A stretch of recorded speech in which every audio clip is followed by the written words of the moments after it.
Hello friends. Now that we've reviewed the basic functions of sketches, we can now start our first model. Today we will make a simple Picatinny rail. This will allow us to use some of the basic functions of 3D model manipulation. Let's get into Fusion. Since Picatinny rails are so standardized, we won't need to start from scratch. Let's head to Google and see if we can find some dimensions. Perfect.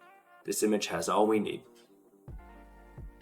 Usually I would run dual screen with this image and reference as needed, but this is a perfect opportunity to show off canvases. We'll go to Insert, Canvas, and similar to sketches, Fusion wants to know which plane we want to put it on.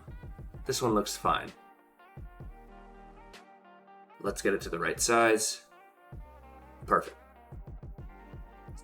Now this function can be used for tracing the outline of a specific model, but we'll just use it for reference for now. Now we can start a sketch on the same plane and work from our image. We'll start from our front outline first and give it depth later. You'll notice that not all dimensions are listed within our blueprint, but almost all of them can be inferred. You'll likely use construction lines, angles, and midpoints to get everything started. I usually start with a midline.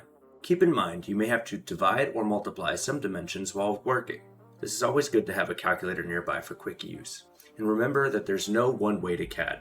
Every designer has their own way of getting to the end point, and as you go, you'll quickly learn your style as well.